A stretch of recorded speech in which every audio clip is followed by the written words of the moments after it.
Hello and welcome. Hope कि आप सभी अच्छे से होंगे। आज के इस वीडियो में हम डिस्कस करेंगे नेचुरल डिज़ास्टर्स में हम सबसे पहले अर्थक्वेक्स के बारे में स्टडी करेंगे। इसको हम डिटेल से आगे जाके वीडियो में डिस्कस करेंगे। उसके बाद वॉल्केनिक इरप्शंस क्या होते हैं, ये किस तरह होते हैं, इनके बारे में भी हम इस वीडियो में डिस्कस करेंगे। तो सबसे पहले जानते हैं कि नेचुरल डिज़ास्टर्स क्या होते हैं। A natural disaster is defined by the UN as United Nations ने इसको ऐसे डिफाइन किया है, the consequences of events triggered by natural hazards. Natural hazards की वजह से जो कॉन्सिक्वेंसेज ऑकर होते हैं या कॉन्सिक्वेंसेज होते हैं। एक नेचुरल हैजार्ड क्या होता है? Any natural event which has a potential to cause damage और हार्म। ऐसा कोई भी नेचुरल इवेंट जिस तरह वॉल्केनिक इरप्शंस होते हैं, फ्लड्स होते हैं, सुनामी होती है या फॉरेस्ट फायर होता है, उनकी वजह से जो कॉन्सिक्वेंसेज होते हैं या आउटकम्स होते हैं या उनकी एक्शन की वजह से जो असरात होते हैं, that overwhelm the local response, और फिर वो लोकल रेस्पॉन्स को ओवरवेलम करते हैं, मीन्स कंप्रोमाइज़ करते हैं, या जो लोकल रेस्पॉन्स एबिलिटी होती है वो इनसेफिशिएंट होती है।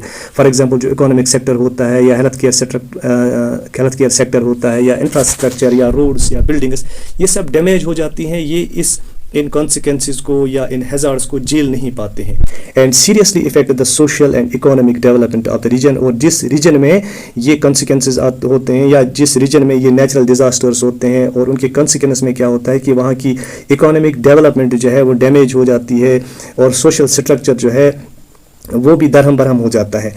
तो natural disasters are catastrophic events. ये कैटास्ट्रॉफिक इवेंट्स होते हैं, मीन्स ये हाईली डैमेजिंग इवेंट्स होते हैं या हाईली डैमेजिंग नेचुरल हैजार्ड्स होते हैं या जिनका वाइड स्प्रेड जो है डैमेजिंग इफेक्ट होता है in the natural environment that cause harm to people, जिनसे लोगों का नुकसान होता है, जानी नुकसान होता है, लाइफ का लॉस होता है, एंड डैमेज टू प्रॉपर्टी, और प्रॉपर्टी का भी लॉस होता है, रोड्स का, बिल्डिंग्स का, इंफ्रास्ट्रक्चर का, हेल्थ केयर का।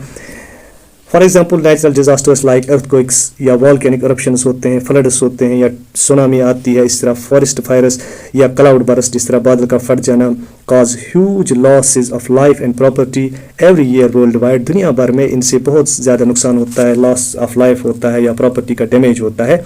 तो आगे चल के हम नेचुरल डिजास्टर्स के बारे में जो स्टडी करेंगे उसमें हम अर्थक्वेक्स के बारे में डिटेल से स्टडी करेंगे और वॉल्केनिक इरप्शंस के बारे में स्टडी करेंगे। तो अर्थक्वेक्स जो है, अर्थक्वेक्स क्या होते हैं? An earthquake is the result of the sudden release of energy in the earth's crust. हमारी अर्थ की जो क्रस्ट होती है, मीन्स जो लिथोस्फीयर होता है, ऊपर वाली क्रस्ट एंड अपर मोस्ट जो सोलिड मेंटल होता है, वहाँ से एनर्जी रिलीज होती है। Energy is released in the form of potential energy, kinetic energy, sound energy, heat energy. इस सूरत में हमारी अर्थ से एनर्जी रिलीज होती है, leading to the shaking of the it surface. इस तरह अर्थ की सरफेस जो है वो शेक होती है, हिलती है, दैट क्रिएट सीज्मिक वेव्स। वहाँ से सीज्मिक वेव्स रिलीज होती हैं, usually because of movement of tectonic plates की मूवमेंट की वजह से। तो यहाँ पे हम आगे पहले स्टडी करेंगे कि सीज्मिक वेव्स क्या होते हैं और टेक्टोनिक प्लेट्स क्या होते हैं। जब आपको ये पता चलेगा तो फिर आप ये जान पाएंगे कि अर्थक्वेक जो है उनका कॉज क्या है, उनका रीज़न क्या है। आगे चल के हम सबसे पहले टेक्टोनिक प्लेट्स के बारे में पढ़ेंगे। टेक्टोनिक प्लेट्स क्या होते हैं? अर्थ लिथोस्फीयर, अर्थ का जो लिथोस्फीयर है, मीन्स अर्थ की जो ऊपर वाली परत है या ऊपर वाली तह है,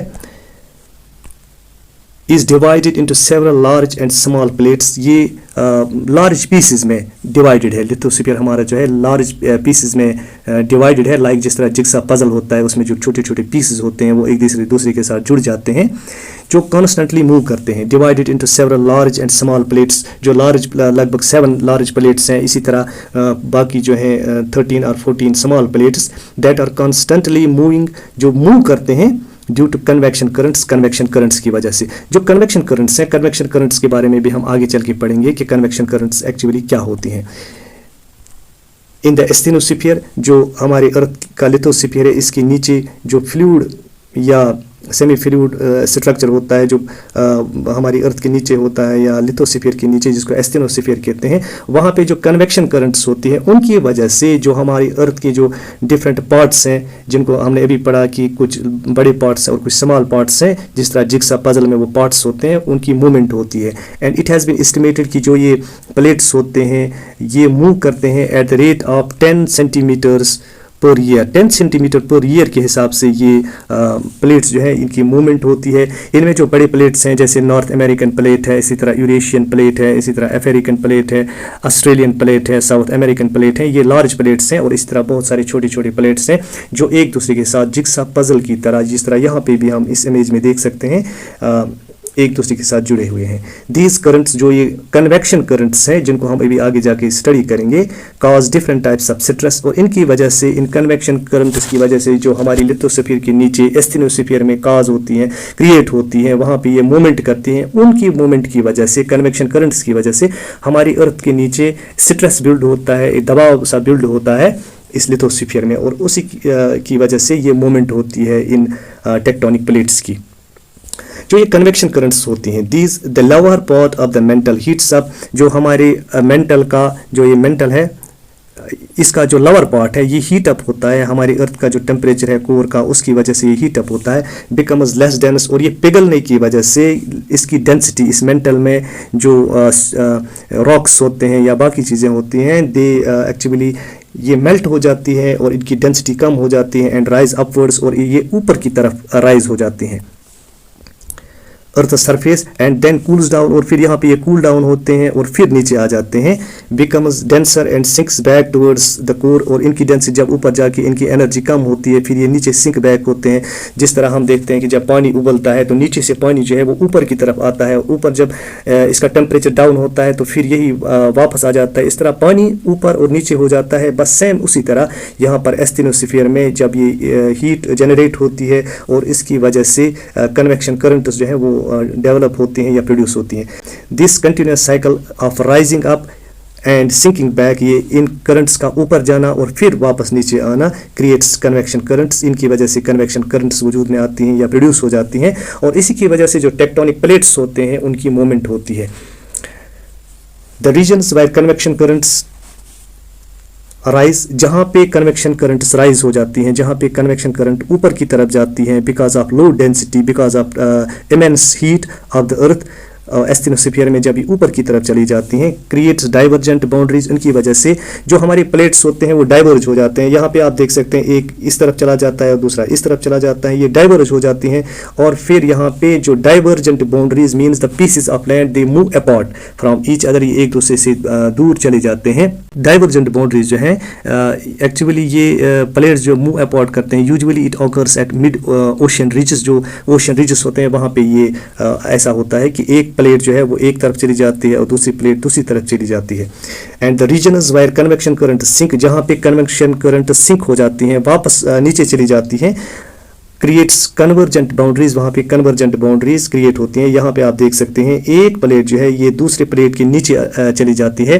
the two plates move towards each other, one plate is forced below the another and it is known as subduction. ये वाला प्लेट जो है ये इसके नीचे आ जाता है और ये इस प्रोसेस को सबडक्शन कहते हैं। जिस तरह हम यहाँ पे भी इमेज में देख सकते हैं या यहाँ पे हम इसको ऑब्जर्व कर सकते हैं कि एक प्लेट दूसरे प्लेट के नीचे आ जाती है और इस तरह जो है इस प्रोसेस को सबडक्शन कहते हैं। And it leads to powerful earthquakes, इसकी वजह से बहुत ज़बरदस्त अर्थक्वेक्स होते हैं, बिकॉज एक प्लेट जब दूसरे प्लेट के नीचे आ जाती है तो उसको हम सबडक्शन कहते हैं।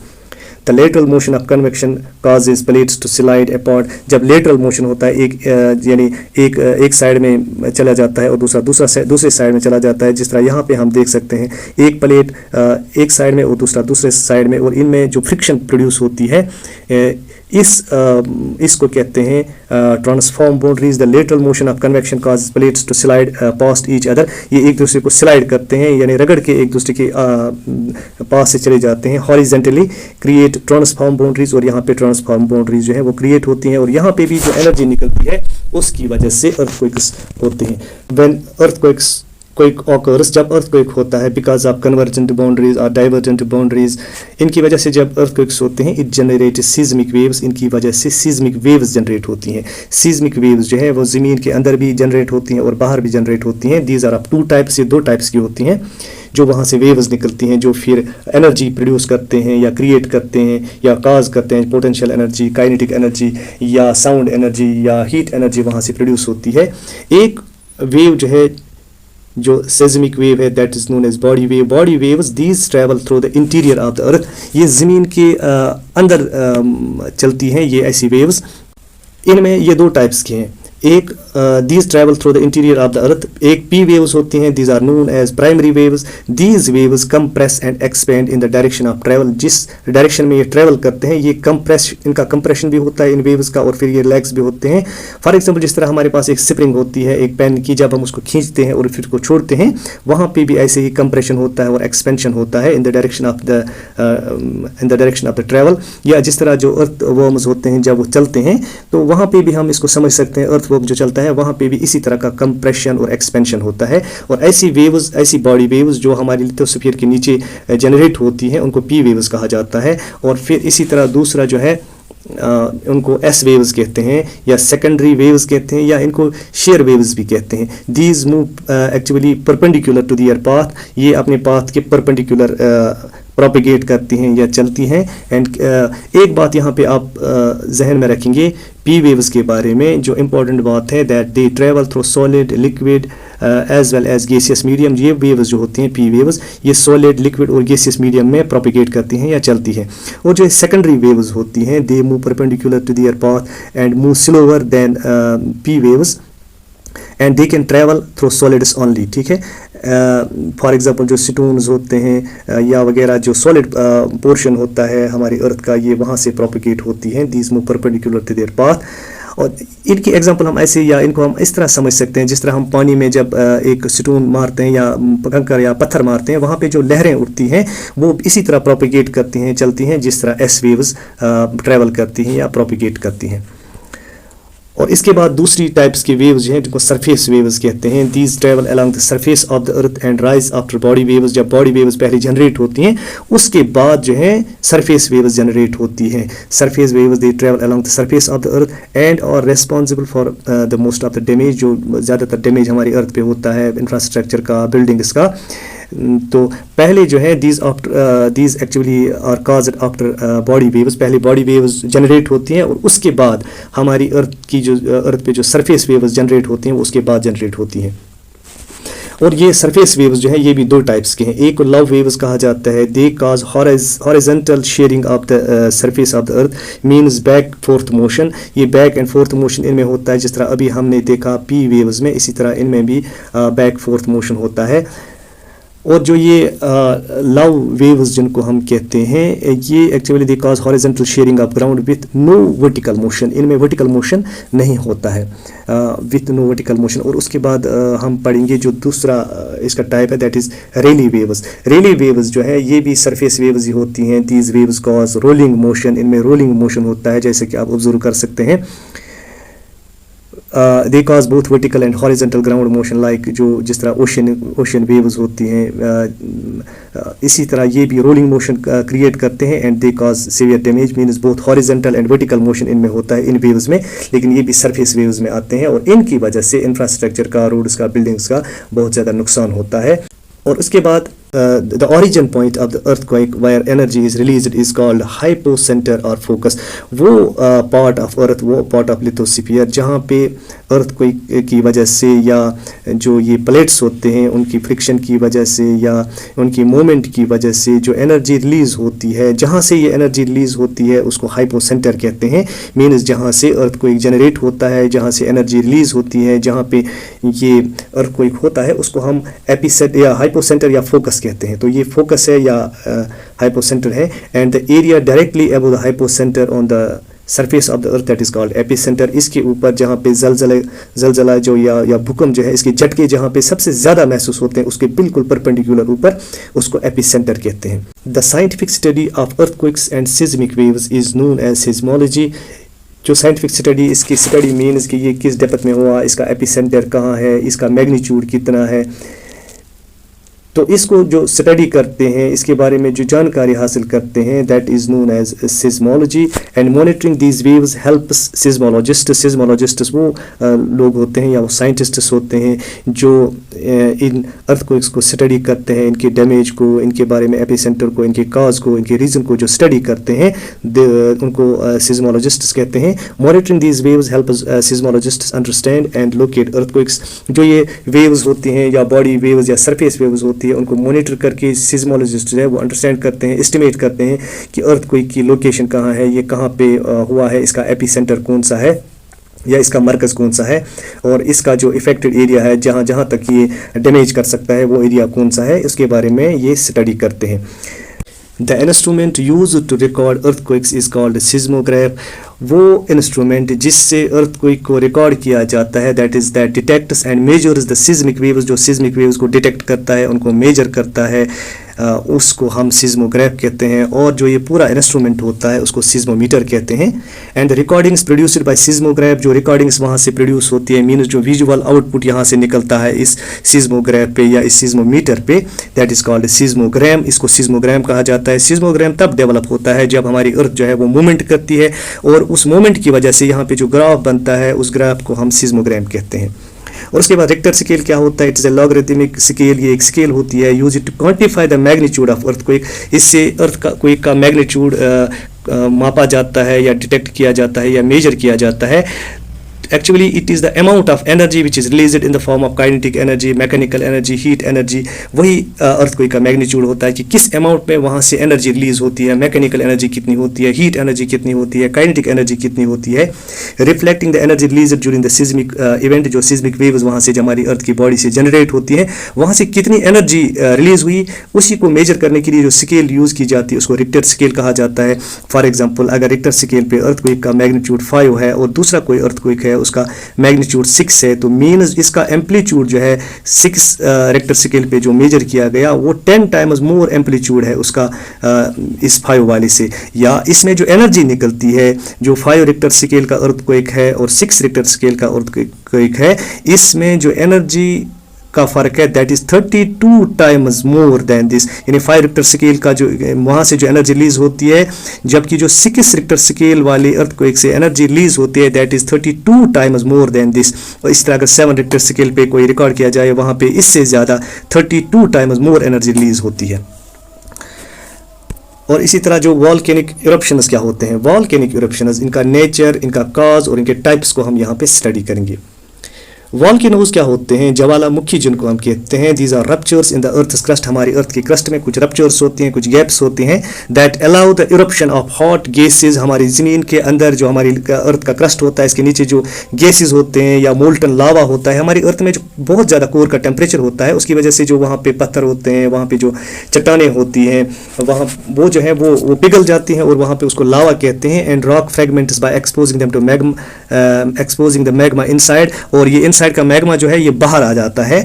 थिक मैग्मा क्रिएट्स कोन शेप्ड वॉल्केनोज, और इस तरह यहाँ पे कोन शेप्ड वॉल्केनोज क्रिएट होती हैं। वाइल एक्सट्रीमली थिक लावा, अगर मोटा लावा होगा वहाँ पे उसकी डेंसिटी ज़्यादा होगी, can build up and explode forming a lava dome. उसकी वजह से डूम्स बनते हैं, तो बहुत बड़े बड़े चंक्स ऑफ लावा क्रिएट होते हैं बाहर, और इन्हीं को हम वॉल्केनोज कहते हैं। और इस इरप्शन को, इस फट जाने को, इस ज़मीन के अंदर से ये लावा जो बाहर निकलता है, इसको कहते हैं volcanic eruption.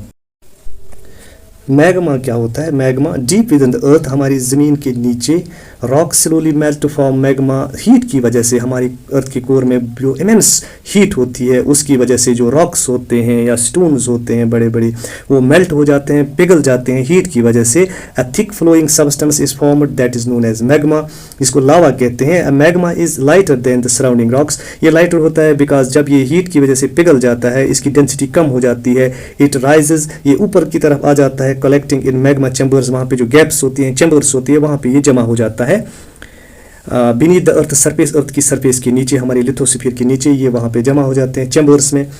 Magma pushes through fishers, और ये मैग्मा जो है ये फिशर मीन्स जो गैप्स होती हैं कहीं पे ज़मीन में, वहाँ से ये ऊपर की तरफ पुश हो जाती हैं। एंड वेंट वो वाला हिस्सा होता है जहाँ से ये लावा ऊपर की तरफ आ जाता है in the earth surface, leading to volcanic eruptions. और उसकी वजह से जहाँ पे ये ज़मीन ढीली होती है, तो वहाँ से ये लावा जो है ये ऊपर ज़मीन के ऊपर आ जाता है, इरप्ट हो जाता है, फट जाता है।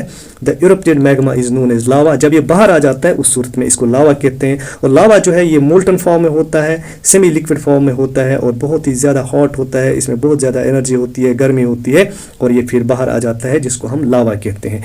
ये जो वॉल्केनोज होते हैं, there are different types of volcanoes. एक एक्टिव वॉल्केनोज होते हैं जो recently erupt, which have been erupted recently erupted और has the potential to erupt soon.